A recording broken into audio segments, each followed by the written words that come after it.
Happy Halloween, everyone. Switch Double here. It's time of the year when the spooky times is here. When our friends, the werewolves, vampires, witches are showing up.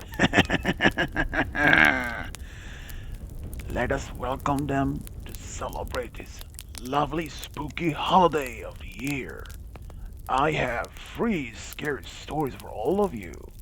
I hope you all will enjoy them. But before I start, don't forget. If you see any werewolves, vampires, they're a friend of mine. Happy Halloween, everyone.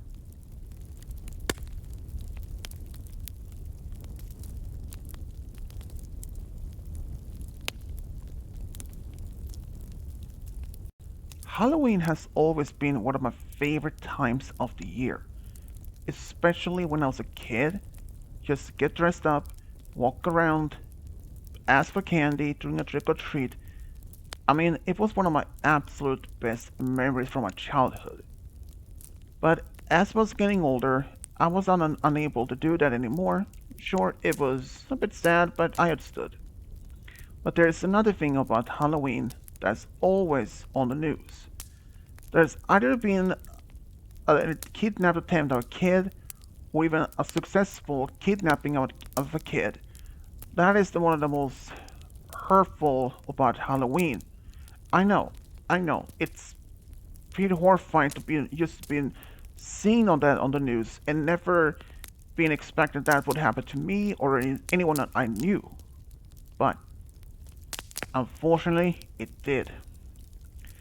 This happened when I was about 17. My name is Adam. I have a younger sister named Molly. This happened when she was 10 years old. She loved trick or treat. Caroline reminded me of when I was her age, walking around as for that. But this happened during one particular Halloween when she was just only 10 and me 17. My parents asked me if I could take my younger sister Molly for trick or treat, since they would be busy at home. And since I didn't have any other plans for Halloween itself, I applied. And in fact, I gladly did that, since me and Molly are really close. So I took her for trick or treat, and she was dressed as a fairy, and I have to admit, she was pretty cute as a fairy. And we walked around first in our neighborhood, and it was pretty fun. She met some of her friends, and they even had a good time. But when we were in one intersection, Molly left by herself with some of her friends while I was standing there by intersection talking to one of the parents. It wasn't even that long because suddenly the girls came running back looking terrified. I mean, it's pretty much understanding with Halloween there can always be some teenager dressed as a monster jumping around from a corner to scare them. Or maybe there was some decorations that scared them. But no. What they told us was the most horrifying I ever even imagined. They said there was an old man, probably like in his 40s, said that they had some candy in his car. If they wanted, he could he could give it to them freely. But the girl said no and walked away.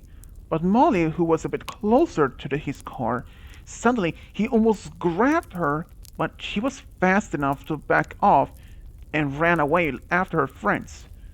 Unfortunately, we didn't see this ourselves, but they pointed to a blue-colored Buick that was speeding down the street. But unfortunately, it was too far to get a license plate. But I didn't hesitate. I took Molly and I told her we are heading home now. She didn't even question about it. So after we got home, I told my parents, and they called Molly's friend's parents who was there, and they called the police. And I thought that was the end of it.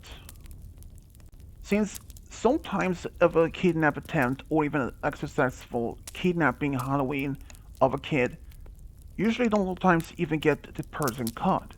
But then, a few days after Halloween, the man was actually caught and arrested for attempting to kidnap a girl, and turned out this wasn't even his first time either. Molly was scared for a while and even had nightmares, but eventually forgot about them. And I thought it was probably like for the best so that she didn't even have to remember this particular horrifying Halloween or trick or treat for her. You may be thinking, did Molly stop doing trick or treat after all this? Not at all. She continued to do that until she was old enough to stop doing it herself. But I have to say, when I saw the car speeding away, I didn't even thought this was even happening, even in our small town. In our small town, it's like at least a handful of couple of thousand people, I guess maybe 4 to 5, but still, it was the most horrifying. But I'm glad he's caught.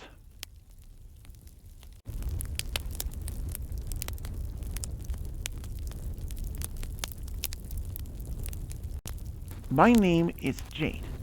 I have only one terrifying Halloween experience. And no, it was not during a trick or treat or anything, but it happened in a party. A party that me and my boyfriend Mason were invited to. It was actually his best friend Simon who had arranged this party.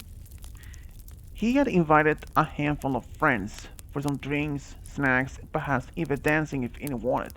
This was also if a costume party. So we arrived to the party when we just started around 6 p.m. I was dressed as a witch. Mason was dressed as a vampire. After all, he kind of liked us though. And we actually had a good time, interact with some other friends here. We talked to some other close friends and such. But then around 2 hours later, around 8 p.m., I was alone, and this 2 year older guy named George walked up to me. He was holding a drink. He said that he was a co-worker to Simon, and we talked for a while.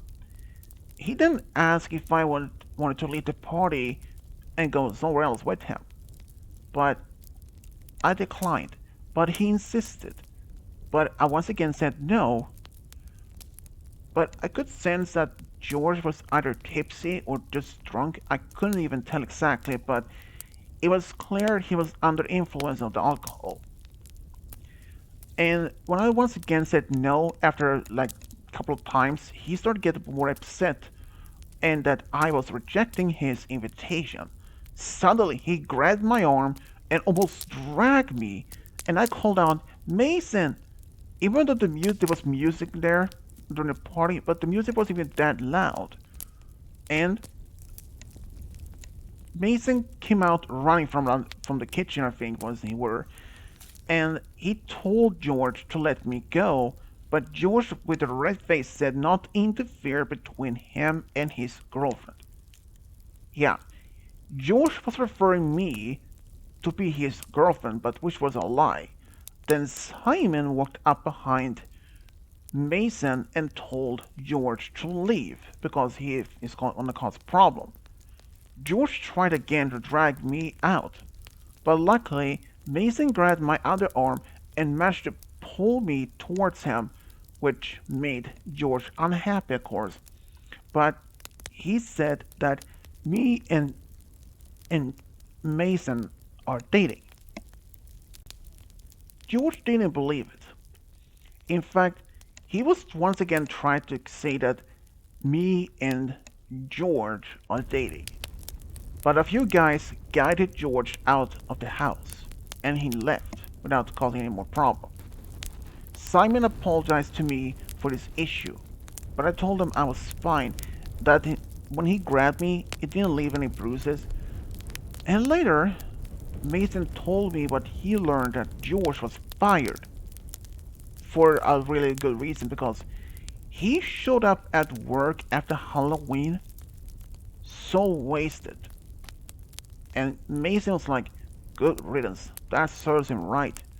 Yeah, it's really much, I think, is really good punishment for him. After all, he caused so much problem in the party.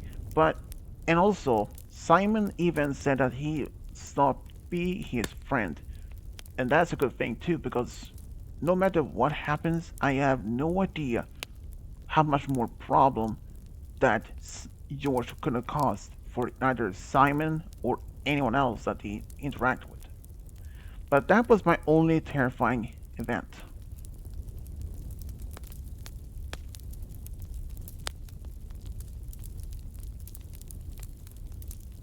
I won't give my exact name, but you can call me Dana. This happened during a trick or treat when I was around 15. And no, I was not the one who did the trick or treat, but it was my younger sister, who we will call Amy. Amy and I was raised by our mom since our dad passed away when Amy was around 5 years old. We all took it very hard, but we appreciate that our mom took it time with so much care to raising both of us. Anyways, this happened during Halloween when I was about 15 and Amy was around 7. Our mom asked me if I could take Amy for trick or treat, since she will be taking care of trick or treaters at home. And I have no other plans for that day, so I did that anyways. Amy said that she will share some of her candy with me, which I appreciated, but even though she didn't even have to. But I was happy that she was willing to do so anyways. Amy went as a witch. First, we walked around in our street in our neighborhood, and later went to others, and I just say Amy got a lot of candy. Kind of reminds me of when I was in her age when doing a trick or treat. She did get a lot of king size bar and other such candy. It was happy time to see her smile for each time she got something. But during our walk, I didn't notice a clown in a distance behind us. At first, I didn't pay much attention since this guy was perhaps going to a party. After all, it was Halloween after all that.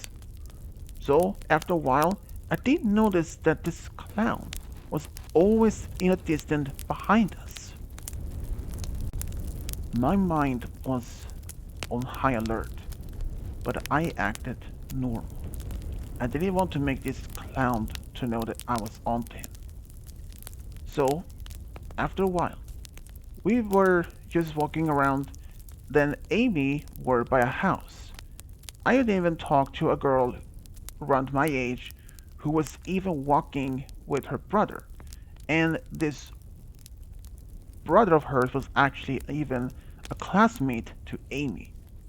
But then suddenly, I heard Amy scream. I mean, at first when you hear someone scream like this, you may be thinking, oh, she got scared by decorations, or maybe that someone jump scared her. But no, this was bloody, curly scream or scream of terror. That type of scream. It was then when I saw it.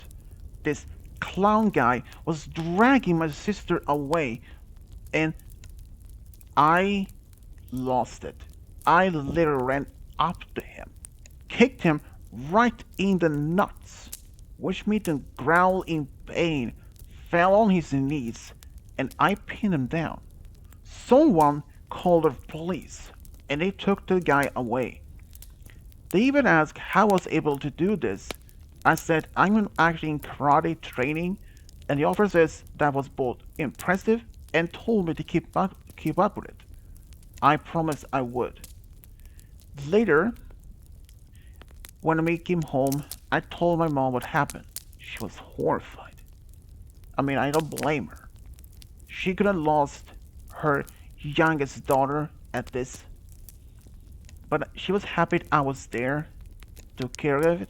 She said it was probably the best option to go for the nuts, either from anything else, because that is, after all, one of the sensitive spots for a man, which I nodded since I knew it. Later, we learned that this guy wasn't even drunk or high, which I assumed either way. but he was trying to kidnap a random girl. And the guy did actually get several years behind bars, and he was in his mid 20s. Turns out, this was even his first attempt. I was happy to see that Amy was safe and nothing happened. Sure, Amy did have some nightmares for a while afterwards, but with time, those faded away. I still took Amy for trick or treat for a while after until she was old enough to go with her friends. And I told her to always be aware of her surroundings during Halloween. And she promised she would always do that. And I'm happy that I was there to keep my sister safe. Would I do it again? Absolutely. I would never let anything happen to my sister or anyone that I care about. Thank you for all for listening. There you have it. Free scary stories for Halloween. I really hope that all of you had a good time while listening to my scary stories for Halloween. After all, Halloween is the scary time of the year when monsters like werewolves, vampires will join us. And then again, happy Halloween, everyone!